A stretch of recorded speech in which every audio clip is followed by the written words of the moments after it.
science and spirituality, and the other one was on consciousness and all this kind of, again. So after the noon, I'm just going to deliver a little bit of different topic, that is land restoration and UN Sustainable Development Goals.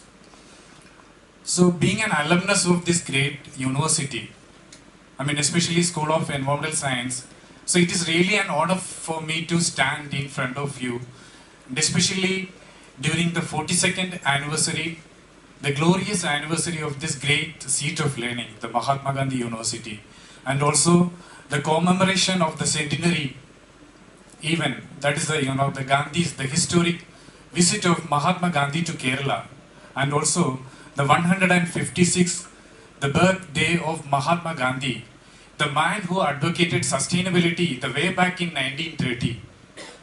Even before the Bretland Commission report, he has advocated the optimal use of resources, the environmental sustainability. So I will be talking land restoration, how the restoration is impacting the homeostasis, the resilience of our planet system, and how it is going to hamper the UN Sustainable Development Goals. So the topical outline will be the state of the planet. I would like to present what is the current state of affairs going on. And again, land as a finite resource. It is a critical life supporting system. There is no planet B. So far life was found only on this planet Earth. Because we have a unique life supporting systems like air, water, soil, because of their interdependence and interactions, we have a unique climate. Set the cost of land degradation, that is a precious as a finite resource. So specifically the Indian scenario, what is happening across the country, the challenges and the way forward, I will be.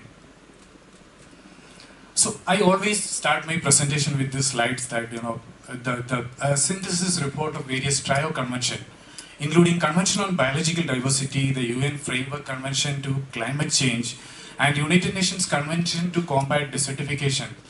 All their synthesis report underline the fact that our planet is at crossroad. So without urgent actions, we could face threat to water, food, biodiversity, and several critical life-supporting resources. So there is a humanitarian emergency. So all these changes are impacting the ecological, economic, and socio-biocultural systems that create a humanitarian emergency at a planetary scale. So the sixth assessment report of IPCC also underlined the same fact that they acknowledge that there is a widespread and rapid changes that has been mainly done by the human activity, what we call the anthropogenic. The morning, the Sanghar sir was mentioning about, the human-centric, like the anthropocentric. And he also advocate from the transition from that, the human-centric to the ecocentric kind of, from egocentric to ecocentric kind of transitions. So this IPCC also advocate the same kind of transitions, that because we have changed the planet system like anything. This human caused changes is already affecting many weather extremes we are already facing, and this has led to widespread adverse impact and related losses and damage. So the planetary boundaries concept that has been put forward by John Rockstrom and colleagues from Stockholm Resilience in 2009. So that time they have assessed 7 boundaries, and that time 3 boundaries were already crossed. And they again did reassessment in 2015, and the 4 of the boundaries were crossed. By the time 2023, in the year of 2023, out of the 9 boundary, 6 of the planetary boundaries has crossed. And the very latest assessment by the colleague of Saksevsky and Cesar et al. In 2025 they published in Science. So out of the 9 boundary, the 7 boundaries has already crossed. So the crossing of this planetary boundary create a substantial risk of destabilizing the Holocene state of their systems. Now we are literally in an Anthropocene kind of Earth systems. So the human-induced, just see the irony is that we are not alone. We, the Homo sapiens, the human are the Homo sapiens. We share this planet with millions and millions of other species. It has been estimated that there are 17 to 108 million species are there. When all other species try to adjust with the nature, we, the mighty human beings, we are always trying to modify the nature. The NASA's report clearly indicates that no species has altered the earth natural landscape as profoundly as human being. So our impact is so extensive, so profound, that means we are now entering into a new era we call the Anthropocene era. So all of we know that we started the large scale earlier. We were the hunter-gatherers. From that point of life to large scale domestication of plants and animals, that has been happened during the Neolithic period. Then the discovery of the steam engine, that was one of the another milestone in human history that has revolutionized industrial activity in that early time. Then the discovery of electricity, then the gradual the discovery of computers, the automation and the subsequent mechanizations, that was another breakthroughs. And now we are in artificial intelligence, machine learning and automation, all this kind of advanced state. So the no species has altered. We have science, we have technology, but science and technology alone solve all these environmental issues. We should have a positive behavioral change, that is very, very essential. So in that sense, the topic of this conference is very, very important. The scientists and sages meet. Scientists and sages are the two important stakeholders. So you might know that during the UN Sustainable Development Goal, when they were formulating the 17th Sustainable Development Goal, there was a special deliberations of all these stakeholders. They have called upon religious leaders, the spiritual leaders, the scientists, the politicians, because they can influence their followers. They have a big say. So they can influence a positive behavioral changes in human beings. So in that sense, this topic is very, very relevant. Again, coming back to the human-induced changes, if you see the CO2 concentration, especially during the last 2000 years, that concentration was more or less same, around 260 to 280 ppm. But during the onset of the industrial activity, from that point onward, you could see that how the CO2 concentration has increased, As of September 26, you could see that the concentration is 424.29 ppm. That continues, all these are slow variable. The enrichment of carbon dioxide in the atmosphere is a very, very slow process. But the human activities has accelerated that processes. So we cannot enhance all this kind of slow feedback systems. Again, the vital signs, the annual temperature anomaly. During the Paris Agreement, we were hoping that we could able to limit the global warming up to 1.5 degree. But during the last December, we have already crossed that limit, 1.55 degree. Now it is already. And the latest report that it is 1.58 also. So the 1 degree, this is the California, the latest, Californian wildfire, the fire. The 1 degree temperature changes in the last 100 years, that has led to 4 times as many fire, especially in coniferous forests, because they have that kind of substance, the alkaloid, terpenes. The oil content is very high when we compare to other forests. So the world population is another, how to feel this rapidly growing populations. Earlier, UN thought that the population is going to become 11 by the end of the century, but the latest estimate, the reprojection saying that we are going to cross that by this mid of the century, by 2070, 2080. Though the population growth rate is very slow in some foreign country, but the population growth is still alarming in many developing Latin American, Caribbean nations, including Asia, African nations. That growth rate is still, it is an alarming way. So as of now, the world population is 8.25 billion as of now. So then another alarming report, the overexploitation of resources. There is an international resource panel of the United Nations Environmental Program. They have published the Global Resource Outlook in the year 2024, and it's clearly indicate that by the year 2060, we are going to use, and the resource consumption is going to rise by 60% in comparison to the 2020 base year. So the increasing demand for resource is leading to, of course, Mahesh has already mentioned the triple planetary crisis, the biodiversity crisis, that is biodiversity loss, the pollution, the climate change. In fact, the UNEP, the United Nations Environmental Program, they have already identified 21 issues for the 21st century. So there are thousands and thousands of issues are there. So Now I'm coming to the main, this is all about, setting the stage. What is the state of the planet? What is the state of the universe that is going on? So like any other systems, the land systems are also prone to such multiple challenges. The climate change, the overexploitation, the fire, whether it is human-induced, the natural, the pollution, the dumping of waste, According to, there is an agency in USA that is called the Agency for Toxic Substance and Disease Registry. According to that agency, every year, we are generating more than 3,000 new chemicals. And on an average, we are dumping 50 metric tons of chemicals into the systems. So all these additions are leading to the land pollution. So there are multiple drivers. There are direct drivers, there are indirect drivers, and there is an interplay and interactions of various direct and indirect drivers of changes. All these drivers are negatively impacting land productivity, the profitability, the health, what we call the land system productivity. So that is also impacting the ultimate one health concept is there, So the health of the individual, that depends on the health of the ecosystems, the health of the ecosystem that constitute the health of the planet, that the concept of one health itself, the land degradation undermine the concept of land health.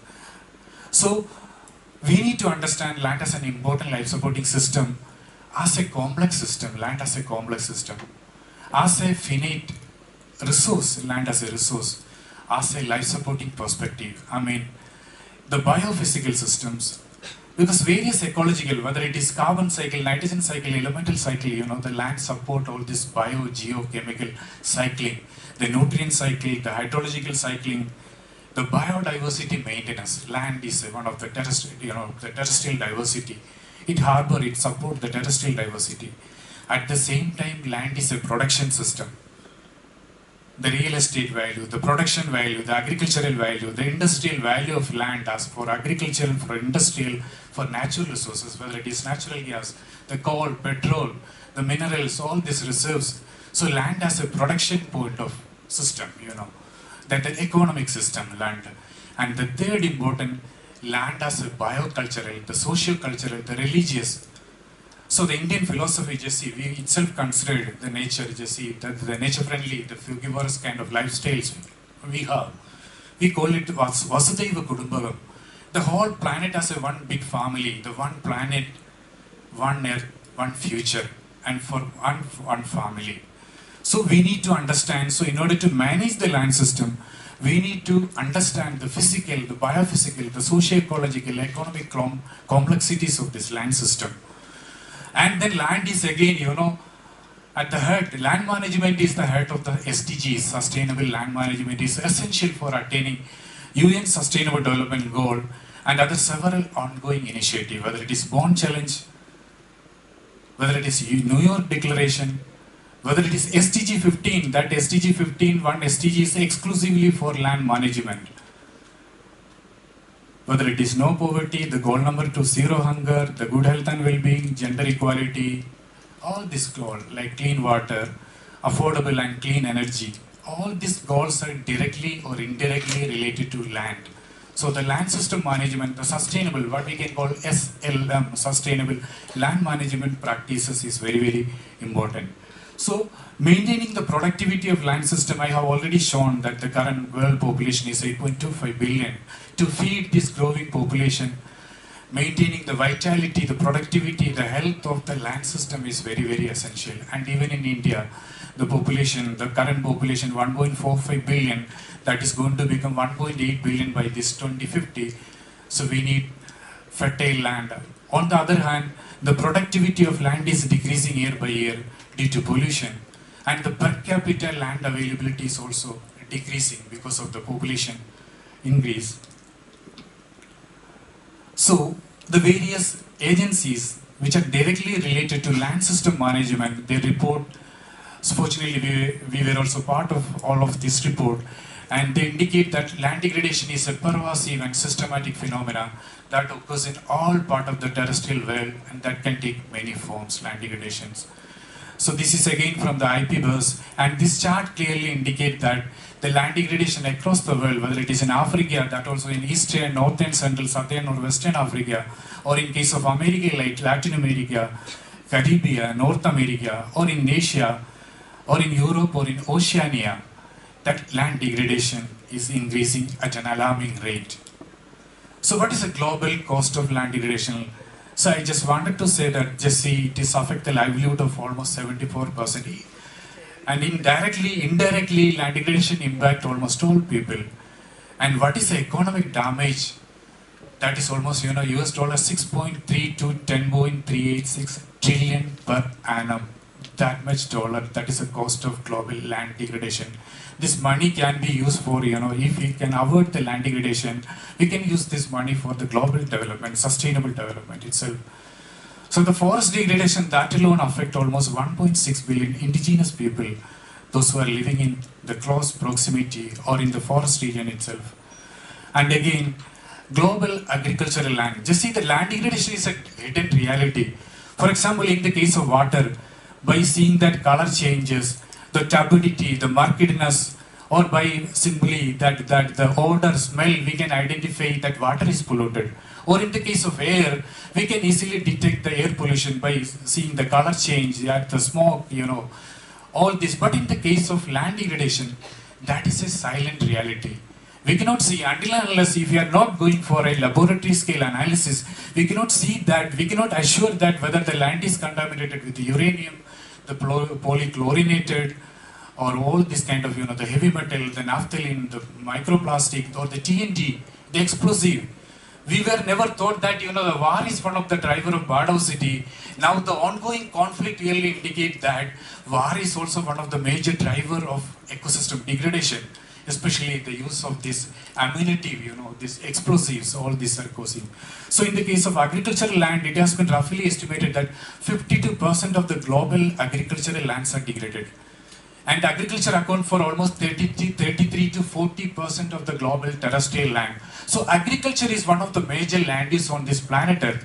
So if we can do agriculture in a sustainable way, that means we can able to save at least, land degradation, 40% of area. So agricultural pollution alone affect almost 2.6 billion people. Those are directly involved in agriculture. Agriculture has a sole livelihood of such kind of people. So the restoration, so all are saying, all of you know that, the decade, the ongoing decade, from 2021 to 2030, that is a UN decade of ecosystem restoration. But we cannot do the restoration in a short span. All of you know that ecosystems are the climax product of succession. It will take geological time span, thousands of years for the formation of an ecosystem. So we cannot do the restoration overnight, within a couple of years. So land restoration is a very, very slow process. And the success, that depends on the time, the nature and extent of the degradation, the biodiversity of the area, the history of the land use pattern, the edaphic, the climatic condition, the technology, the kind of practices, the species we are going to use for the restoration, all these are important factors. And then the effectiveness, the stakeholder involvement. The lack of accurate information regarding the extent of land degradation. I already mentioned that land degradation is a hidden reality. With our naked eyes, we cannot assure that our land is degraded or not. So in the case of forest area, by seeing the canopy openness, we can say that if the canopy is less than 70%, we can say that some kind of, some disturbance is going on, that forest area is degraded. But in the case of land degradation or in agricultural area, we cannot easily assure that that land is degraded. And the restoration under the changing climatic condition, the climate is changing. So the soil microbial interaction, the above ground interaction, the below ground interaction, the porosity, the permeability, the water availability of the soil, the nutrient, the composition of aerobic, anaerobic, microbial organisms in the soil, all these things are changing. So the below ground changes, that affect the above ground changes. So these changes is negatively impacting. So land degradation under the changing climate, that is another important concern. And we need restoration. For the restoration, for the successful restoration, we need the help of a wide range of stakeholders, like technology providers and consultants, the remediation experts, the botanists, the zoological experts, sustainability assessors, who is going to certify that the land is degraded, restored. And then the regulatory agencies like the CPCBs or the NGTs, that kind of monitoring agencies, biorefineries, we need the help of biorefineries. So they can come forward, they can derive additional benefit out of this restoration. NGOs and other voluntary organizations, we need the help of a wide range of stakeholders. And then the site owners, the local people, we cannot ignore the local people, those who are living in very proximity to that particular degraded site. So we need all these people on board for successful. Of course, we have certain suitable model. In fact, we have also suggested various models, but when it comes to ground, it goes in a different way. So we need to have long term, the experiments at the real sites for predicting.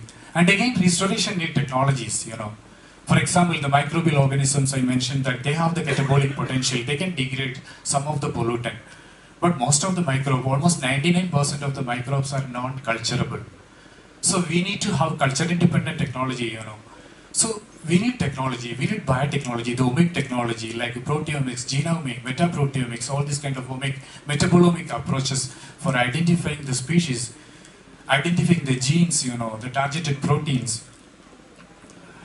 So they again, we need effective technology for transferring this lab to land, that interface to enhance that, to accelerate that technology transfer. Again, we need technology.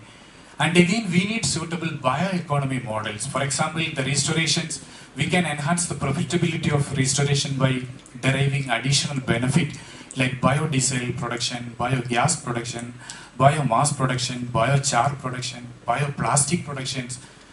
So all the avenues are there. But major refineries, they need to come forward, like the Reliance and all these kind of companies, they should come forward. So for that, we should have a suitable bioeconomy models, sustainable, so the circular economy model, so that we can reap the benefit out of circulation, out of this restoration, so that restoration become a cyclic process, self-perpetuating process, that self-sustaining processes itself. Of course, there are challenges, but we need to address. With the help of technology, with the help of scientific advancement, we can overcome many of these challenges. So there are so many ongoing global efforts. As I mentioned, the UN Decade of Ecosystem Restoration is going on, that is from 2021 to 2030. And the SDGs, SDG 15, that is exclusively for land restoration and land management. We have more than half decade to fulfill the objective of SDG. There are initiatives. There is a Rio Convention, that is UNCCD, that is exclusively for land management. There are restoration initiative, Africa 100, there's the great green wall across the Africa. I'm seeing there are so many colleagues from Africa, they might be knowing that the great green wall in Africa, that Africa 100 and great green wall initiative, all these are. LDN is there, that is a land degradation neutrality by IUCN, and then the bone challenge, all these initiatives are there. But as I mentioned earlier, for the successful restoration, we need to think beyond 2030, 2040, that is SDG 2, that is 2030 to 2045, and then beyond that 2045, because restoration is a very slow process. So ecosystem restoration, so because we need to think that what we are trying to restore, we are trying to restore the ecosystem function, ecosystem stability, or ecosystem complexity. That is very important. So we have proposed a 10-point action plan for restoring the vitality of the global ecosystems during UN decade. So these 10 points, the first and foremost, empower a global movement. And then second, finance restoration on the ground. Or in fact, restoration need money. So we need to mobilize money for that. And then the third one, set the right incentives. We need to encourage the players. So we need to provide some incentives, the additional benefit, subsidies. Then the fourth one, celebrate leadership. We need more and more kind of leadership. We need to shift behavior. We need to invest in research, build up capacity. Since these are the important points, I will quickly going through one by one. Restoration of degraded land across the globe is not possible without the mere involvement of few people like UN agency or FAO, WHO, your sister organizations, or any voluntary organizations like the Bone Challenge, the New York Declaration. The restoration need the support of each and every individual, including the politicians, the peasants, the spiritual, the sages. We need all kind of people on board. So what we need to do, we need to create a momentum for global solidarity. That is the main purpose, because it's the expertise. Just see in the third point I mentioned that for the restoration, we need a wide range of expertise like the policy makers, the local people, the regulatory experts, scientists, the technical experts, lawyers, gardeners, the engineers, architects, the designers, the land designers. And then the religious leaders, the politicians, because they can influence the followers, so they will come forward for a common cause, good cause. All these are very, very important. Second, restoration need money. Who is going to support this restoration? The economic benefit of restoration, it is enormous, because for every US $1 investment, we are going to reap almost $7 to $30 in return. But for the restoration, we need the annual cost of 300 to 400 billion US dollar. Although the restoration is highly profitable in future, but that restoration need money right now. So who is going to finance?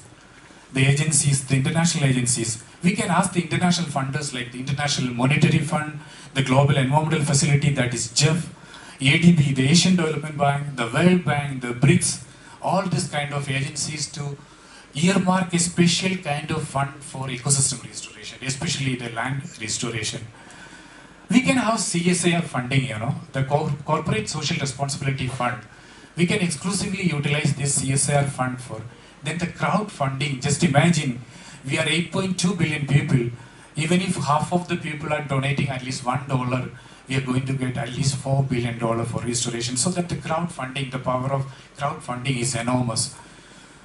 Then targeting restoration effort for supporting bio-based. In the last slide I mentioned that we need to link it with the bio-entrepreneurial opportunity like biogas production, biofuel production, biohydrogen production, so that we are going to get some sort of money out of restoration, so that itself, the additional financial, the opportunity with itself continue the perpetuity of restoration. So that is also one of the way for.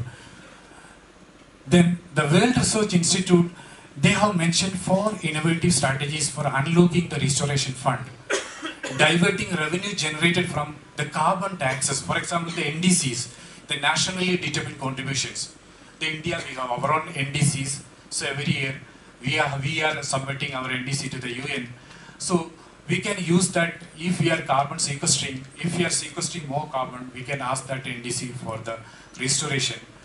Then robust risk management. For example, if Reliance, we are asking Reliance to come forward, but if we are not providing any kind of risk management, then they will hesitate to come forward. So we should provide some sort of risk management so that every players, every pharma, refinery companies will come forward for this cause. Then we need to integrate restoration into the business portfolios of all ministries, whether it is Ministry of Agriculture, the Ministry of Education, the Ministry of the Urban Development, Ministry of Rural Developments. We need to integrate. That is the interministerial collaborations. We cannot work in silos. We need to integrate. We need to that kind of what we call. We need to augment it, kind of we need to have a coalitions. Then we need to quantify the actual benefit of restoration, the cost benefit, the CPA analysis. Then only the concerned stakeholders will understand the real value. Even the common mind will understand the real value of that land system itself. Then set the right incentives. The profitability index, again I mentioned earlier that it is very high. So it will take years. For example, if we are talking about the biomass productions, so the gestation period of trees, at least it will take 6 to 7 to 10 years for maturity, whether it is biodiesel production, biomass production. So in the meantime, we need to have suitable market-based incentives so that again, suitable players will come forward. So in the same way, we can impose disincentives for degrading, for activities, we can penalize the activities that are going to degrade the land systems. That is also one of the way, like the right use of the legal instrument. Our Honorable Registrar has mentioned in the morning session that legal tools are the powerful tools if you are using it in a powerful way, in a judicious way. And then celebrate the leadership. Although there are numerous initiatives like G20 initiative, G20 has already committed that they are going to, even India has already committed that we are going to restore 47 million land by the year 2047. The BRICS initiative, the BRICS Plus initiative, the Asian, all this kind of initiative. We need more and more this kind of initiative so that we can restore our land. So we need to celebrate the leadership. We need new coalitions, the new partnership, new collaborations. That is very, very important. We need to shift behavior. I mentioned that we have science, we have technology. For example, in the case of India, we are good in milk production, we are good in fisheries, we are good in grain production, we are the topmost, we are the third largest in automobile industries, We have the largest rail network. We are good in electronics. We are good in space technology. But at the same time, the pollution, the food loss, that is also very high, the malnutrition. So we need to shift our behavior. That is a positive behavioral change. So shifting behaviors are essential for restoration narratives. We can change the narrative. So while land degradation is a local issue, the drivers are globally linked. So that is a way, the way we consume, the way we produce the goods and resources, we can protect our land system. So that is shifting behavior is very, very important. Invest in research. Of course, this is a new avenue of research. We do not know, for example, which type of plants are best suitable for the restoration. We do not know the cultivation. We know how to cultivate rice, we know how to cultivate maize, but we do not know how to cultivate our local plant species. The nursery management, the agronomic practice, the soil, the irrigation, the pest management. So we need to invest more in research, the restoration initiative, so that we can have good package of practice, so that the farmers, the custodian, the stakeholders, they can do it in the field. The drivers of restoration may be common across various land use. Each and every land require a customized, site-specific approach. So that is the importance of investing in research. So we need, again, just see, as I mentioned earlier, we need the expertise of wide range like ecology, agriculture, the geologists, zoologists, anthropologists, the engineers, the civil engineers. We need the expertise of all these people. So we need to do this kind of collaborative research and build up capacity. Innovating immediate sufferers of land degradation like the women, especially the youth. So we need to enhance the capacity of these vulnerable communities because they are the custodians, because they are the future custodians. Capacity building will also help in imparting awareness regarding the ecological, the economic, the religious, socio-cultural impact of land systems. So that is very, very important. And then the knowledge and experience sharing. So we can also use this platform for sharing the knowledge with the wider stakeholders for better course corrections. Okay? And celebrate a culture of restoration. It is not like a UN decade. UN has proclaimed that, okay, this particular decade is restoration, so we are doing some activity. But we need to embrace the culture in our daily life. Whether we are celebrating the birthday of our children, our anniversary, we can plant some trees, so that in that way we can make it an integral part of our life. So that is the message, that the restoration is neither a time-bound process, it is a timeless, it is an enormous, it is a geological, it is an ecological process. So it needs that much of ecological, geological time. So we need to celebrate a restoration initiative every day. So as a global citizens, it is a responsibility of every individual to inspire and motivate others so that it will become a chain reactions, okay?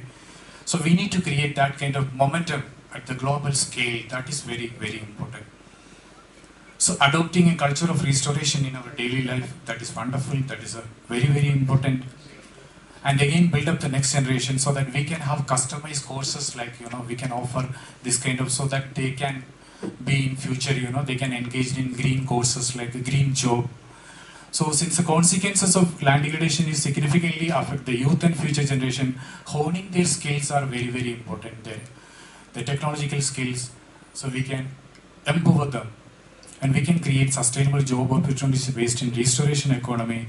As highlighted by the UN, education for restoration, especially, we can infuse this kind of courses, this kind of subjects into the related, whether it is in environmental science courses or related courses like geology, the geography, the botany, zoology, the agriculture. So we can have two model. One is the infusion model. We can infuse all the principles into the existing course, or we can have diffuse all these principles into the existing course. We can have either infusion model or the diffusion model. But whatever the pedagogical model, we need to equip our next generation so that they can face all these challenges. And the last one, we need to listen and learn from one another.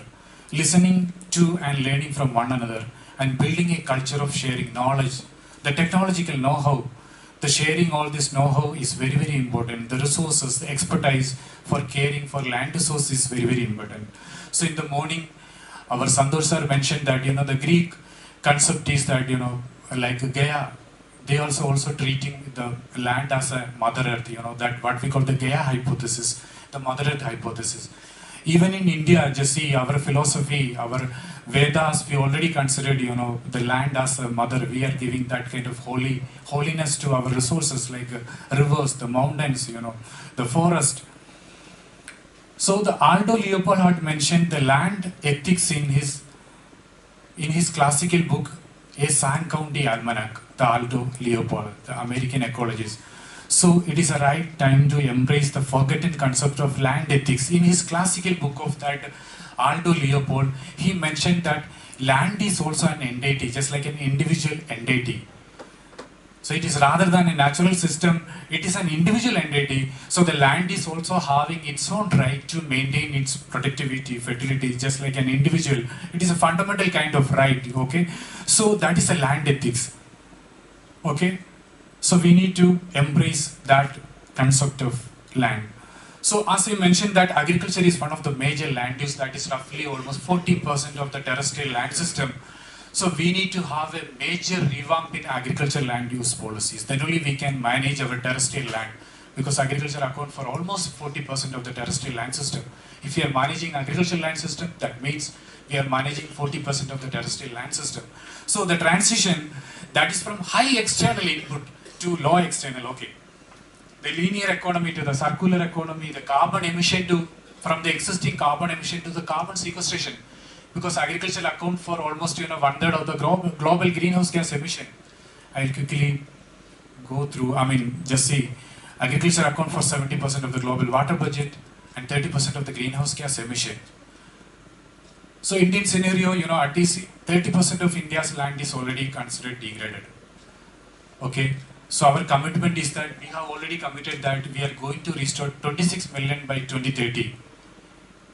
And we have the Manegra very recently, they have also adopted the land restoration, the Mahatma Gandhi National Rural Employment Guarantee, the Manegra. So they have also started land restoration initiative as part of their daily work, the Manegra.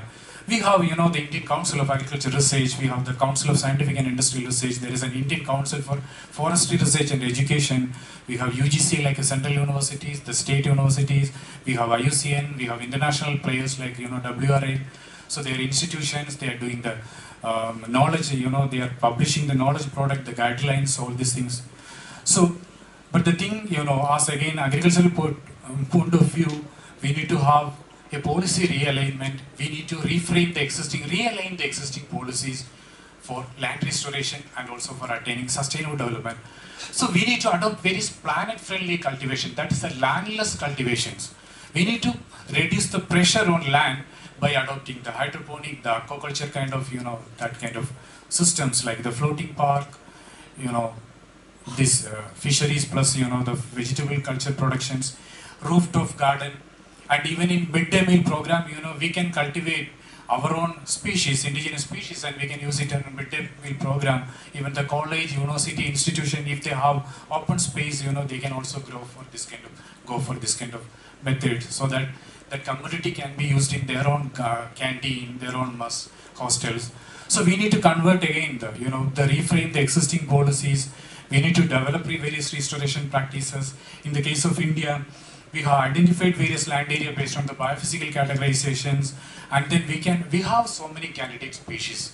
By niche modeling, the habitat suitability modeling, we can assess the habitat suitability, we can see whether the potential, but again, all these are the model, but this will serve as the foundation for some kind of future research. But in reality, we need to have the various field assessment for seeing the actual benefit of all this kind of. We have multiple indigenous species for land restoration. They have enormous carbon capture and the bioenergy production potential again. Okay, we need to develop that kind of. Even we have emergency-based analysis. We have n number of options to analyze the potentials of converting this degraded land to biomass or bioenergy production systems. And these are some of our studies in North India, like what we are doing. How we are assessing the various species and then how it is impacting the land productivity and the land health. So we have also developed indices. For example, in the case of Gujarat, we have employed same kind of. I'm happy to see that we have also Miyawaki plantation in our campus itself. So we have employed, this Miyawaki plantation to restore a saline soil in Gujarat area. So we need to develop integrated water conservation policy, because land conservation means water conservation means land conservation. These two are inseparable. But we also did the impact of global initiative on current and future land restoration initiative. So the research indicate that need of more stringent action to attain the bond challenge, because we have committed that we are going to restore 26 million hectares, but our business as usual and the sustainable scenario indicate that maximum we can restore only 18. Though we have committed 26 million, we have more than 46 million hectares of land we could able to restore, and we cannot repeat the past mistake of using invasive species for restoration, like a mistaken identity is the Senna spectabilis, like Acacia mangium, the Prosopis.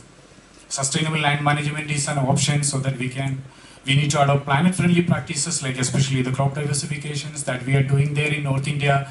Especially we are working on the indigenous plant species, how they are going to impact the food security, especially SDG 1, 2 and 3. So we need to have innovative water management technologies. We need to use the resource like a low input external agriculture. The plant residual based agriculture, the soil fertility, rice wheat crop productions, okay, all these are around. Yeah, just the concluding, land degradation is a pervasive phenomenon that is growing across the world, that rate, the scale, the intensity, and it negatively affects the land productivity and ecosystem services. Since agriculture is a major use, so I have given a little more emphasis on agricultural systems. So regenerative or plant-friendly agriculture practices that exclusively based on resource conservation and replenishment, that is a need of the hour. So with only half decade left to achieve UN SDGs, we need to have tailor-made, customized, site-specific action to restore land degradations. That's all. Thank you. And this is our latest book on sustainable agriculture, regenerative agriculture, translating science to action. Thank you so much. Thank you, Dr. Abhilash. We have, I think, about 5 minutes for a quick round of question and answer, and maybe I can ask people at the back, our students, give them the first opportunity to ask any questions. It's been a very elaborate and very detailed presentation that has gone through a very wide range. But if, I just wait to see if there are some younger students who are willing to ask a question, then I'll come to you, sir. Just give me a moment. Wait, we'll just wait, just waiting for some students to. No questions from students? Alright. Yeah, there's one at the back, yes, the lady please. At the back, and then the gentleman in the middle. Also, please introduce yourself. Hello, sir. My name is Anuja. I am from the School of International Relations and Politics in the university. My question is about carbon trading. What's your opinion, or what you think about the practices like carbon trading or voluntary carbon market? Does it really make a change, or just prioritize this profit making over the ecological and social benefit in land restoration? And do you consider like many organizations or companies just using us to mislead the people with the concept of greenwashing? No, that is not a misleading concept. It is a reality. Can we just take the second question and answer that? Because I think we're running out of time. Yeah. The gentleman here in the middle. Yeah. Yes, sir. Please. Thank you, Mr. Chairman. My name is Ahmad Ali from SMEBS MGU, research scholar. So it is a wonderful presentation, really. It's a deep study. My question is, you put behavioral change as one main solution. Definitely it is true. But bringing behavioral change is very difficult. Yes. How we can bring that one? And you separated learning culture from behavioral change also. How you see these things? Thank you.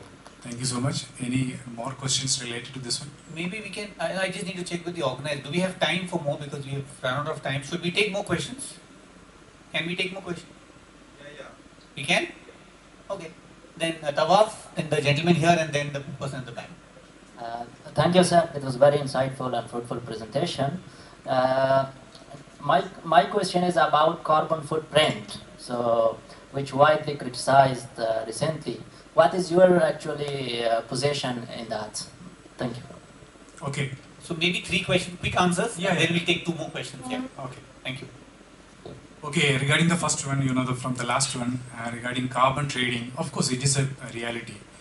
And the carbon trading, for example, very recently, if you go through the Ministry of Environment, Forest and Climate Change website, they have come up with the modalities for the carbon trading in industrial sector. But in the agriculture and in forestry, still it is under formulations. But in forestry, agroforestry, they have come up with some pilot scale, you know, the methodology. I mean, that is in a pilot scale mode. But that is a reality, the carbon trading, as per the CDM, what we call the Clean Development Mechanism, that carbon trading provisions are there. Even as per the Kyoto Protocol or even under the Paris Agreement, they reiterate the same thing for carbon trading. So the voluntary, non-voluntary markets are there. So that is a reality. So it's not far from reality, okay? It's a, I mean, we can achieve in the near future. Regarding the behavioral change, that gentleman from Africa, he asked these questions. That is a very, very difficult question. I mean, very challenge. We cannot forcefully impose, you know, the people to change. For example, the one thing, the example I wanted to quote from the government of India.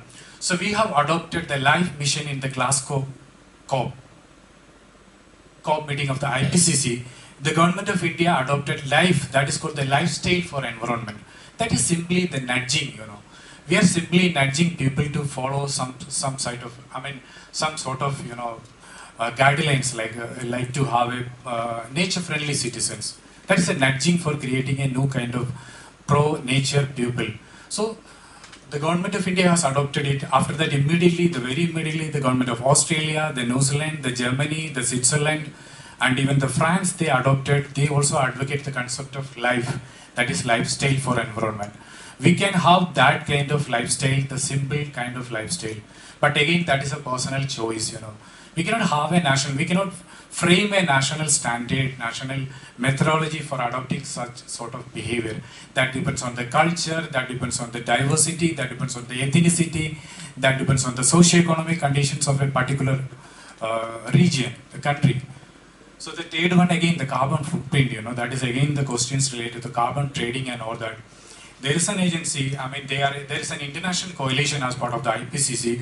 They are accounting the carbon budget, the global carbon budget every year. They are accounting the carbon footprinting of each nation and even the carbon footprinting of each and every item, every mode of transportations. The calculators are there, the methodology is clear. So I don't know why the confusion is that, you know. So I mean, why it is misleading, I mean. Okay. Sorry, what was your question? We have run out of time. Okay. We're already 5 minutes behind schedule. I think it'll have an impact on the sessions afterwards. So can I request the people who have not asked to have a conversation with him after in the tea break, because we have a tea break now, is that right? Yeah, that's also possible. I mean, all these papers are available on net, Yeah, so because students can also. It's already 5. We are 5 minutes behind the schedule. Then there's a tea break, and then there is a panel discussion afterwards. So with that, I'd apologies to people who've not been able to ask a question, and he'll be available. So a round of applause for Dr. Abhilash. Thank you very much for that very interesting talk. And of course, the very fact that there are so many questions, it's obviously generated a lot of interest. So thank you so much. And I think I'll hand it over to